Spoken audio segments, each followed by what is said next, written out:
Assalamualaikum anak-anak, selamat pagi. Selamat Pagi Pak, waalaikumsalam. Mana bangunnya ya?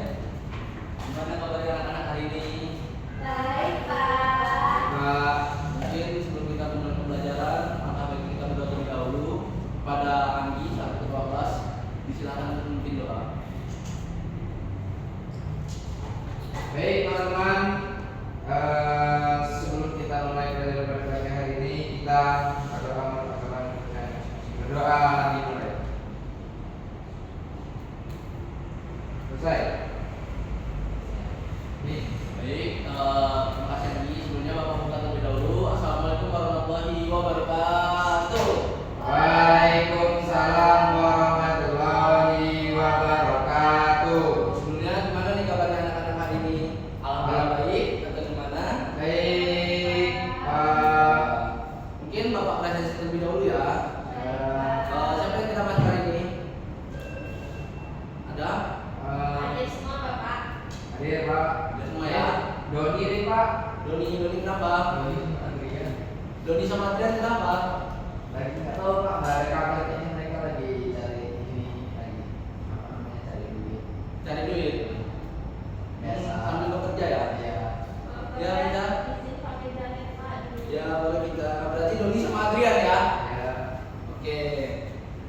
Oke, langsung saja kita masuk ke pembelajaran hari ini. Nah, pembelajaran hari ini terkait menyajikan informasi dalam infografis.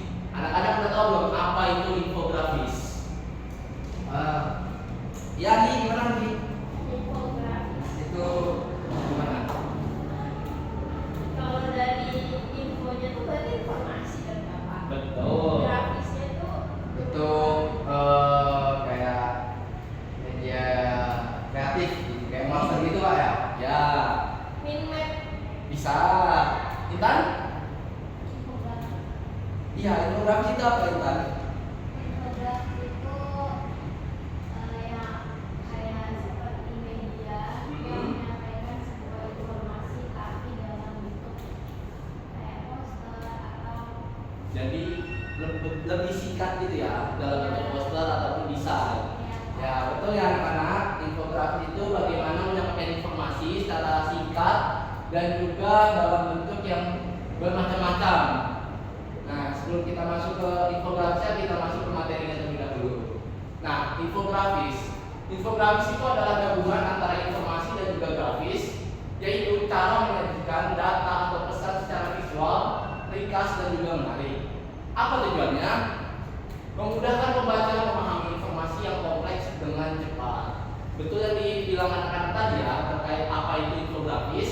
Bagaimana kita menyajikan sebuah informasi melalui poster ataupun desain singkat. Bagaimana cara pesan tersebut bisa tersampaikan dengan baik melalui visual yang sangat indah. Lanjut. Apa sih tujuan dari infografis itu dan fungsinya apa? Nah, fungsi dan tujuannya itu adalah menyajikan informasi secara efektif dan juga efisien, menarik perhatian audiens, membantu pembaca dan memahami data dengan perbandingan dengan mudah, dapat digunakan dalam bidang pendidikan, media, kesehatan dan bisnis serta lain-lainnya. Jadi infografis itu anak-anak tidak hanya digunakan dalam media pendidikan ataupun media digital, tapi digunakan dalam bidang lainnya. Kita lanjut. Nah, jenis-jenis infografis terdapat pertama statistik. Bagaimana infografis tersebut menampilkan data atau sebuah diagram. Diagram belakang, anak-anak tahu? Nah, itu adalah bentuk infografis statistik. Lalu kronologi, bagaimana menampilkan urutan waktu dan juga peristiwa. Lalu perbandingan, bagaimana membandingkan dua hal atau lebih. Dan juga informasional terkait visualisasi konsep. Lanjut. Nah, ini tadi adalah contoh infografis yang sudah Bapak jelaskan bagaimana bentuk infografis tersebut. Kira-kira dari anak-anak ada yang ditanyakan terkait infografis sebelum Bapak memberikan tugas? Gimana anak-anak? Andi, Intan, dan Caca mungkin ada yang ditanyakan? Pak, cara buat infografis gimana ya, Pak? Cara membuat infografis. Nah, pertama, ini kan Bapak sudah memberikan contoh ya. Di sini ada pengertian sastra. Intan bisa cari dulu apa itu pengertian sastra. pastikan banyak tuh ya. Nah, Intan ambil poin-poinnya aja. Bagaimana pengertian sastra itu merupakan misal karya yang sangat indah. Nah, cukup itu saja ditantumkan dalam infografis. Jadi informasinya nggak terlalu panjang dan juga nggak terlalu pendek. Seperti itu Intan. Anggi atau Kaca mungkin ada yang ditanyakan? Kalau sebenarnya infografis ini sebenarnya sama aja kayak saling dia membuat, itu sama kan Pak, tapi dia dibuat lebih ringkas dalam satu lembar gitu ya Pak. Ya betul. Kalau PPT ataupun Salindia itu kan kita bentuknya berslide-slide, banyak layarnya, banyak lembarnya. Nah, tetapi untuk infografis sendiri itu kita hanya bentuk satu lembar atau satu kertas seperti itu. Jadi infografis ini akan selalu satu lembar ya Pak. Gak hanya satu lembar, tapi juga bisa 2 lembar jika itu dibutuhkan. Seperti itu. Jadi sebenarnya tidak ada ketentuan dalam membuat infografis ini sesuai sebagaimana kita yang memasukkan materi-materi tersebut ke dalam media ya Pak. Ya betul. Bagaimana perlunya aja. Bagaimana misal di contoh yang Bapak sampaikan, yang saya Bapak berikan, di sini ada pengertian sastra, terus terdapat 2 teorinya. Lalu bagaimana batasan hakikatnya, cirinya, dan juga sastra itu ada apa saja dalam sastranya, seperti itu. Mungkin Andi ada yang tanyakan? Pak, ya gimana? Kira-kira kalau infografis itu kita biasanya mempublikasikannya di mana? Untuk infografis sendiri terkait publikasi itu bisa di mana saja lagi.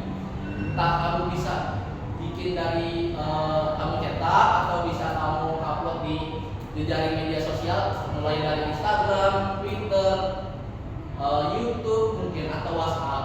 Jadi nggak ada batasan untuk mempublikasikannya. Itu aja. Mungkin ada lagi yang ditanyakan anak-anak?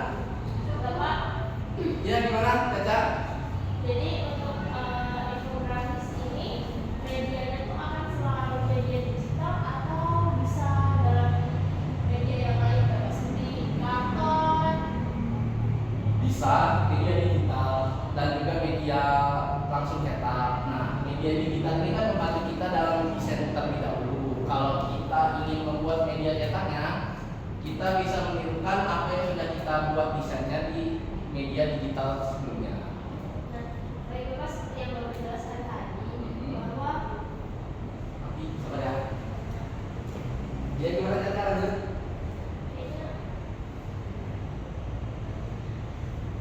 dari yang menjelaskan tentang infografis tadi mengenai publikasiannya, publikasiannya itu Bapak bilang dapat dilakukan di mana saja. Betul. Nah, apakah publikasikan dalam bentuk mading seperti yang ada di sekolah-sekolah, di sekolah TNI Bapak, apakah itu sudah termasuk dalam contoh publikasiannya? Bisa, karena publikasi ini kan bagaimana infografis atau sebuah informasi itu bisa dilihat oleh khalayak umum. Jadi bisa di mana saja, mulai dari mading sekolah ataupun tembok-tembok di sekitar gitu yang kita tempel. Akan tetapi perlu adanya izin terlebih dahulu. Baik, Gitu. Bapak, terima kasih Bapak. Ada lagi yang ditanyakan anak-anak?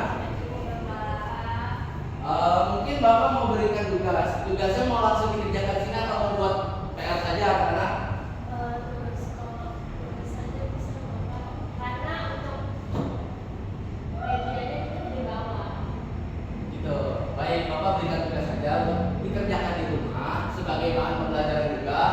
Bapak mau minta tolong untuk membuatkan tugas infografis apapun itu kalian bisa ambil misal kucing.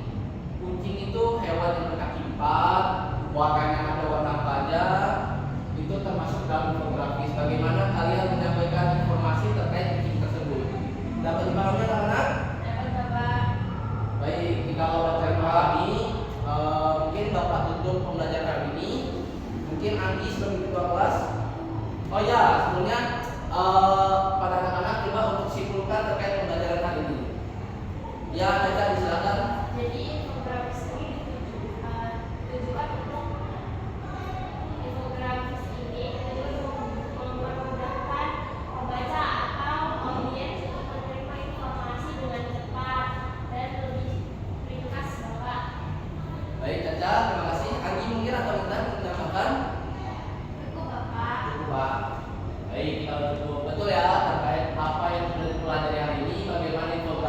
mengungkapkan sebuah informasi dengan desain grafis ataupun desain singkat melalui visual dan juga bagaimana menarik audiens terkait informasi yang akan kita berikan. Tujuannya juga untuk memudahkan pembaca untuk memahami informasi yang kita buat. Mungkin itu saja terkait kesimpulan pembelajaran hari ini, dan anak-anak jangan lupa tugasnya untuk dikerjakan. Kita tutup pembelajaran hari ini pada ketua kelas. Andi, silakan. Siapa? Baik, kepada teman-teman, ayo kita berdoa sebelum mengakhiri pelajaran pagi hari ini. Berdoa mulai. Mulai. Selesai, terima kasih Andi. Anak-anak, semoga pembelajaran hari ini dapat diterima dengan baik, dan apa yang sudah diajarkan hari ini semoga bisa depannya dapat teringat selalu, dan bagaimana cara terkait membuat informasi dengan infografis. Mungkin Bapak akhiri. Terima kasih. Wassalamualaikum warahmatullahi wabarakatuh. Waalaikumsalam warahmatullahi wabarakatuh. Ya Pak. Makasih Pak. Ya Pak. Ya Pak. Baik, saya Anggi Agustian Prabowo dengan NPM 2313041042 akan membacakan panduan observasi ke-6 keterampilan mengajar bertanya dengan nama calon guru Raihan Nur Islam dengan NPM 2313041010 pada tanggal 13 November 2025 waktu 12.30 waktu Indonesia Barat. Topik menyajikan informasi dalam infografis semester 5. Baik, komponen keterampilan 1. Komponen keterampilan dasar mengajar bertanya tingkat dasar. A. Penggunaan pertanyaan secara jelas dan sikap, komentar cukup baik. B. Pemberian acuan, komentar cukup baik. C. Pemindahan giliran, komentar cukup baik. D. Pemberian waktu berpikir, komentar cukup baik. E. Pemberian tuntutan, komentar cukup baik. F. Pemusatan perhatian, komentar cukup baik. G. Penyebaran pertanyaan, komentar cukup baik. 2. Komponen keterampilan dasar mengajar bertanya tingkat lanjut. A. Pengubahan tuntutan tingkat kognisi dalam menjawab pertanyaan, komentar sudah baik. B. Pengaturan urutan pertanyaan, komentar sudah baik. C. Penggunaan pertanyaan pelacak, komentar sudah baik. D. Peningkatan terjadinya interaksi, komentar sudah baik. 3. Komponen negatif yang perlu dihindari. A. Mengulangi pertanyaan sendiri atau mengulangi jawaban pembelajar, komentar cukup baik. B. Menjawab pertanyaan sendiri, komentar tidak ada. C. Menunjuk dulu sebelum bertanya, komentar cukup baik. D. Mengajukan pertanyaan yang mengundang jawaban serempak, komentar sudah dilakukan. E. Mengajukan pertanyaan ganda, komentar tidak ada. Baik, itu tadi merupakan panduan observasi ke-6 keterampilan mengajar bertanya dengan nama calon guru Raihan Nur Islam dengan NPM 2313041010. Terima kasih.